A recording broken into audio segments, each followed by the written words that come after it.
Raider Nation, what's going on? You're watching the Raiders Report. Coming up here on today's show, I got 5 things the Las Vegas Raiders need to do before their Week 4 game up against the Denver Donkeys. So, I hope you all are going to be tuning into our watch party. It's going to be a lot of fun. Make sure you hit that subscribe button. Make sure you turn on those notifications. That way you never miss a video. Let's start the show off here. The first thing that the Raiders need to do, you don't let Josh McDaniels call the plays. You have a meeting early on.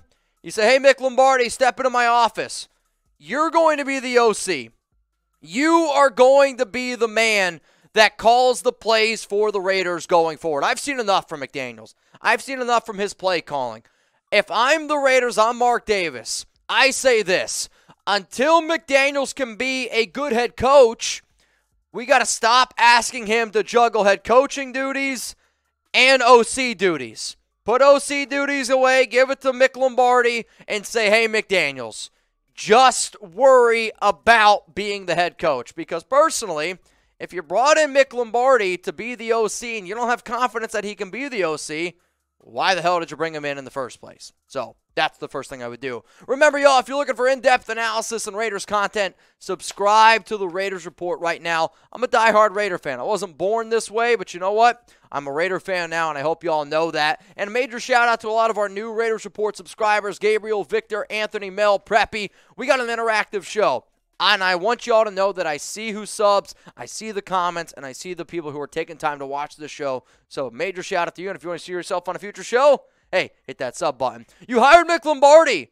Use him. If you don't think that he can actually call plays, why the hell did you hire him? That looks bad on you, Josh. I don't want to see McDaniels calling the plays. I want to see Mick Lombardi calling the plays. Let's go to the next thing that the Raiders need to do before the Broncos game. You need to have a game plan where you're just like, hey, I don't care what happens in this game, even if we get down 21-10, you can't abandon the run. You need to establish the running game. You need to have your offensive linemen ready to go. You need to have your team ready to pound the freaking rock with Josh Jacobs, because realistically, Devontae Adams, Matt Collins, and Josh Jacobs are the only 3 players that I can confidently look at every single person, Dylan Parham too, and say, you know what? He's given us 110% every single time that he touches the football. Now, I'm going to get a little bit nerdy with you, okay?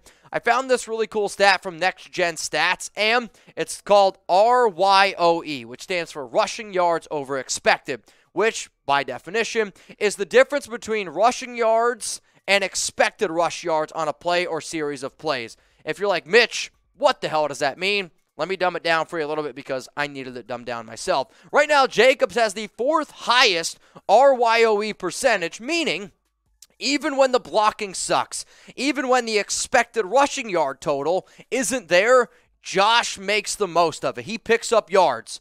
That's a really good stat. So even when the rushing lanes aren't there, when the blocking isn't there, Josh is breaking tackles, he's getting up the field, and he is showing us that he can be that GOAT. He can be that workhorse running back, so feed him the ball. So if you want the Raiders to pound the rock with Josh Jacobs this upcoming week against the Denver Broncos, I want you to spam 28 right now. Oh my Lord, if we don't get 1,000 28s on this video, I might pull out my hair.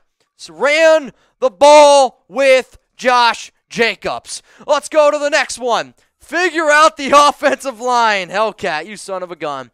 Figure out the O-line. If I'm going to tell y'all, hey, right now I want to pound the football with Jacobs, figure out the offensive line that is the best balance to help you still be able to pass block, but also run the ball effectively. When you look at some of the PFF pass blocking grades here for the Raiders, one of the things that's driving me insane is us mixing and matching all these different offensive lines. To me, offensive line is the one position where you need to have continuity. You need to have chemistry. Find the offensive line and use that in practice, because I'm sorry, this team needs to gel better together. The PFF pass blocking grade so far this season, Andre James, 79.7. Again, he's missed the last 2 weeks. Lester Cotton, 79.1. Didn't play this past week. Kolton Miller, 76.7. Thayer Munford, 65.7. Dylan Parham, 60.9. John Simpson, 55.1.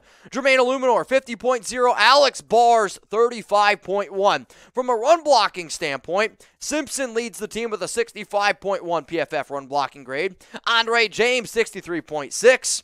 Dylan Parham, 63.5. Jermaine Eluemunor, 60.2. Kolton Miller, Alex Bars, Lester Cotton, Thayer Munford. There's a lot of grades to be able to soak up in there. Holy crap, Daniel Jimenez. So you be the coach. What should the starting line be for the Raiders in Week 4? What should it be?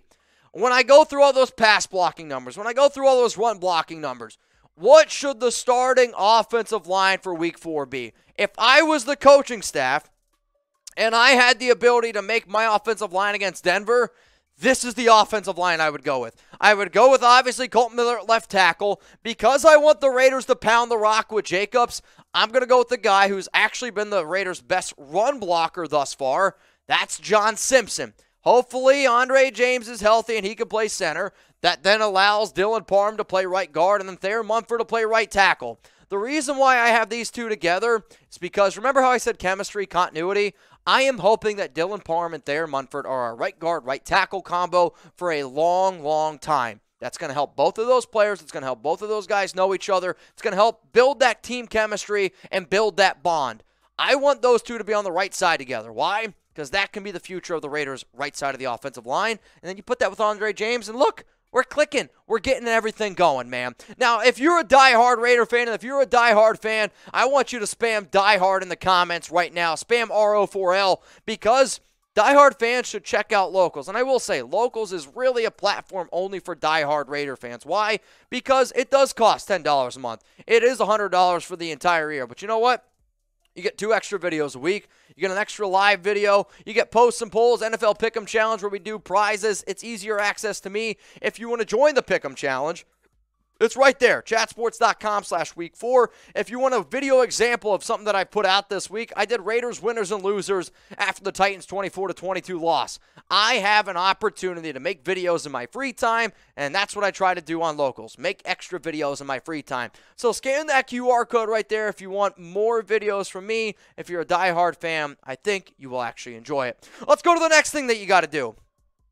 Can somebody put out a search party? Can somebody put Chandler Jones on a milk carton? Can we figure out a way to find Chandler Jones? Because I can't find him. Now, somebody did send me this picture earlier today that apparently Chandler Jones was walking throughout Las Vegas wearing a striped shirt with a cane.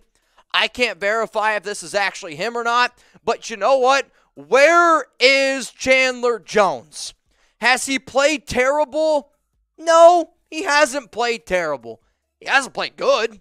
He hasn't played even close to good. If you're making $34 million guaranteed, if you're getting $17 million per year, I'm sorry. I got higher expectations for you because there was a lot of talk, me included. I said Max Crosby and Chandler Jones are going to be the best edge rushing duo in the NFL. Max, to me, is living up to his end of the bargain. But anytime that a player makes me look dumb, yeah, I'm going to hold a little bit of a grudge. Anytime you make my team look bad, that makes me pissed off. And according to PFF, overall grade of 52.5, a run defense grade of 46.2, pass rushing grade of 59.7. The rank number that you see at the bottom, according to PFF, they have ranked 102 defensive ends this season. Chandler Jones is ranked 88th out of 102. Nowhere has he been even close to what you have paid for. Then you think about his numbers from top to bottom. 0 sacks. Okay, Mitch, well, sacks aren't everything. You're right. But in 3 games, when the amount of snaps that he's played, he's got 3 hurries, 4 hits, 7 pressures. So in my mind, I'm like, all right, so realistically, Chandler Jones has made an impact in the NFL, in the games, this season, 7 times.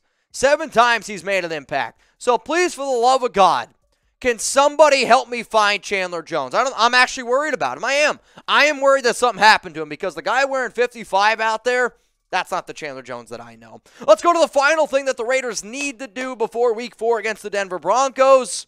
You got to add a big-name free agent. You got to do it for 2 reasons. One, you need to make the team better. And I think because of the amount of injured starters that the Raiders have right now, it does worry me. Hunter Renfrow missed last week with a head. Denzel Perriman missed last week with an ankle injury. Trevon Merrick dealing with a hip. Andre James, center. This is win now mode, baby. You are 0-3. There is no more room for just taking a week off. You're going up against a division rival. You're going up against 2 division rivals in back-to-back weeks. So to me, the top 10 free agents that could help out this team the most right now, Darrell Williams, Bobby Massey, Quentin Spain. Those are your offensive linemen that could help out this line. Sheldon Richardson, Linval Joseph. Those 2 DTs I would take over Ndamukong Suh. At linebacker, Blake Martinez, Alexander Johnson, Jamie Collins. If you're worried about the health of Trevon Merrick, go sign Landon Collins. He knows Patrick Graham's defense. If you're worried about your cornerbacks and Rocky Sin, you're worried about Nate Hobbs, add another good slot corner, Chris Harris Jr., who has played in the AFC West before, not only for the Broncos, also for the Chargers. Those are the top 10 free agents that the Raiders need to call. And on top of that, why you also need to add another top free agent. Hey, Mark Davis, if you expect Raider fans to pay $600, $700, $800 a ticket, on top of that, take their families to Las Vegas, pay a lot of money for flights. I mean, realistically, I looked it up the other day. To go to this Denver Broncos game, for me personally, now this is for me, right? I live in Dallas, Texas. For me, for flight, ticket, and you got to consider the fact I'd like to eat in Vegas. I'd like to have a few drinks as well. Overall, you're looking at $2,500 with hotel, all that included. Why the hell am I going to pay $2,500 to go watch the Raiders play when they're 0-3? And as far as I'm concerned, it doesn't give me a lot of confidence. So, Mark, if you care about money at all, you'll add a free agent and you'll give this Raiders team something to cheer about. So what do you guys think? Name something LV needs to do. What is something that this Raiders team needs to do? I want to know down in the comments section right now before their game against the Denver Broncos.